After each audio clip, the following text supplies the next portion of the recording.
Marcos 14. E dali a 2 dias era a Páscoa e a festa dos pães asmos. E os principais dos sacerdotes e os escribas buscavam como o prenderiam com dolo e o matariam. Mas eles diziam: não na festa, para que porventura se não faça alvoroço entre o povo. E estando ele em Betânia, assentado à mesa, em casa de Simão o leproso, veio uma mulher que trazia um vaso de alabastro com um unguento de nardo puro, de muito preço. E quebrando o vaso, lhe o derramou sobre a cabeça. E alguns houve que em si mesmos se indignaram e disseram: para que se fez este desperdício de unguento? Porque podia vender-se por mais de 300 dinheiros e dá-lo aos pobres. E bramavam contra ela. Jesus, porém, disse: deixai-a. Para que a molestais? Ela fez-me boa obra. Porque sempre tendes os pobres convosco e podeis fazer-lhes bem quando quiserdes. Mas a mim nem sempre me tendes. Esta fez o que podia. Antecipou-se a ungir o meu corpo para a sepultura. Em verdade vos digo, que em todas as partes do mundo onde este evangelho for pregado, também o que ela fez será contado para a sua memória. E Judas Iscariotes, um dos 12, foi ter com os principais dos sacerdotes para lhe o entregar. E eles, ouvindo-o, alegraram-se e prometeram dar-lhe dinheiro, e buscava como o entregaria em ocasião oportuna. E no primeiro dia da festa dos pães asmos, quando sacrificavam a Páscoa, disseram-lhe os discípulos: aonde queres que vamos fazer os preparativos para comer a Páscoa?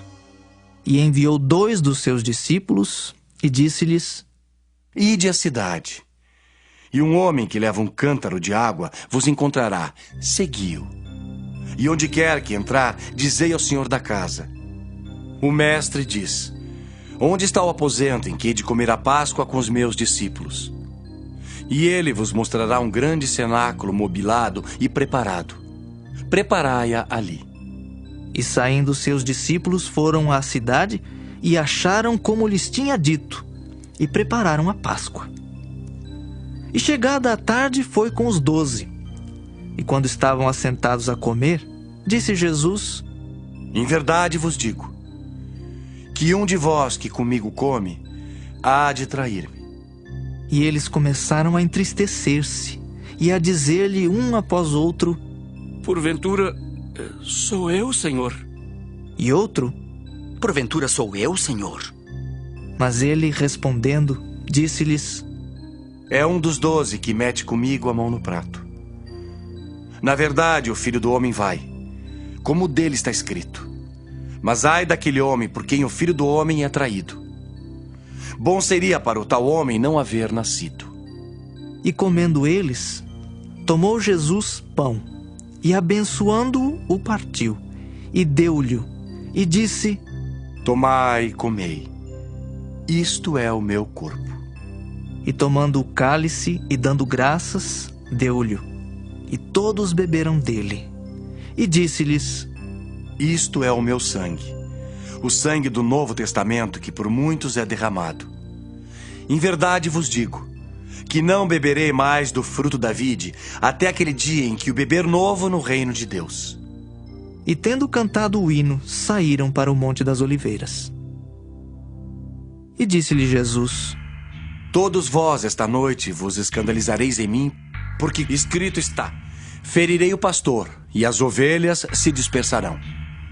Mas depois que houver ressuscitado, irei adiante de vós para a Galileia. E disse-lhe Pedro: ainda que todos se escandalizem, nunca, porém, eu. E disse-lhe Jesus: em verdade te digo, que hoje, nesta noite, antes que o galo cante 2 vezes, 3 vezes me negarás. Mas ele disse com mais veemência: ainda que me seja necessário morrer contigo, de modo nenhum te negarei. E da mesma maneira diziam todos também. E foram a um lugar chamado Getsêmani, e disse aos seus discípulos: assentai-vos aqui enquanto eu oro. E tomou consigo a Pedro, e a Tiago, e a João, e começou a ter pavor e a angustiar-se. e disse-lhes: A minha alma está profundamente triste até a morte. Ficai aqui e vigiai. E tendo ido um pouco mais adiante, prostrou-se em terra e orou para que, se fosse possível, passasse dele aquela hora. E disse: Abba, Pai, todas as coisas te são possíveis.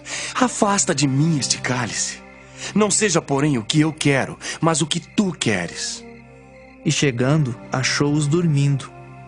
E disse a Pedro: Simão, dormes? Não podes vigiar 1 hora? Vigiai e orai para que não entreis em tentação. O espírito, na verdade, está pronto, mas a carne é fraca. E foi outra vez e orou, dizendo as mesmas palavras. E voltando, achou-os outra vez dormindo, porque os seus olhos estavam carregados e não sabiam o que responder-lhe. E voltou terceira vez e disse-lhes: Dormi agora e descansai. Basta. É chegada a hora. Eis que o Filho do Homem vai ser entregue nas mãos dos pecadores. Levantai-vos, vamos. Eis que está perto o que me trai. E logo, falando ele ainda, veio Judas, que era um dos 12, da parte dos principais dos sacerdotes e dos escribas e dos anciãos, e com ele uma grande multidão com espadas e porretes. Ora, o que o traía tinha-lhes dado um sinal, dizendo: Aquele que eu beijar, esse é. Prendei-o e levai-o com segurança. E logo que chegou, aproximou-se dele e disse-lhe: Rabi, Rabi. E beijou-o. E lançaram-lhe as mãos e o prenderam. E um dos que ali estavam presentes, puxando da espada, feriu o servo do sumo sacerdote e cortou-lhe uma orelha. E respondendo Jesus, disse-lhes: Saístes com espadas e porretes a prender-me como a um salteador? Todos os dias estava convosco ensinando no templo e não me prendestes. Mas isto é para que as escrituras se cumpram. Então, deixando-o, todos fugiram. E um jovem o seguia, envolto em um lençol sobre o corpo nu. E lançaram-lhe as mãos, mas ele, largando o lençol, fugiu nu. E levaram Jesus ao sumo sacerdote. E ajuntaram-se todos os principais dos sacerdotes e os anciãos e os escribas. E Pedro o seguiu de longe, até dentro do pátio do sumo sacerdote, e estava assentado com os servidores, aquentando-se ao lume. E os principais dos sacerdotes e todo o concílio buscavam algum testemunho contra Jesus para o matar, e não o achavam. Porque muitos testificavam falsamente contra ele, mas os testemunhos não eram coerentes. E levantando-se alguns, testificavam falsamente contra ele, dizendo: Nós ouvimos lhe dizer: Eu derribarei este templo construído por mãos de homens, e em 3 dias edificarei outro, não feito por mãos de homens. E nem assim o testemunho deles era coerente. E levantando-se o sumo sacerdote no sinédrio, perguntou a Jesus, dizendo: Nada respondes? Que testificam estes contra ti? Mas ele calou-se e nada respondeu. O sumo sacerdote lhe tornou a perguntar e disse-lhe: És tu, o Cristo, filho do Deus bendito? E Jesus disse-lhe: Eu sou. E vereis o Filho do Homem assentado à direita do Todo-Poderoso e vindo sobre as nuvens do céu. E o sumo sacerdote, rasgando as suas vestes, disse: Para que necessitamos de mais testemunhas? Vós ouvistes a blasfêmia. Que vos parece? E todos o consideraram culpado de morte. E alguns começaram a cuspir nele, e a cobrir-lhe o rosto, e a dar-lhe punhadas, e a dizer-lhe: Profetiza! E os servidores davam-lhe bofetadas. E estando Pedro embaixo no átrio, chegou uma das criadas do sumo sacerdote. E vendo a Pedro, que estava se aquentando, olhou para ele e disse: Tu também estavas com Jesus o Nazareno. Mas ele negou, dizendo: Não o conheço, nem sei o que dizes. E saiu fora ao alpendre, e o galo cantou. E a criada, vendo-o outra vez, começou a dizer aos que ali estavam: Este é um dos tais. Mas ele negou outra vez. E pouco depois, os que ali estavam disseram outra vez a Pedro: Verdadeiramente tu és um deles, porque és também galileu. E ele começou a imprecar e a jurar. Não conheço esse homem de quem falais. E o galo cantou segunda vez. E Pedro lembrou-se da palavra que Jesus lhe tinha dito: Antes que o galo cante 2 vezes, 3 vezes me negarás tu. E retirando-se dali, chorou.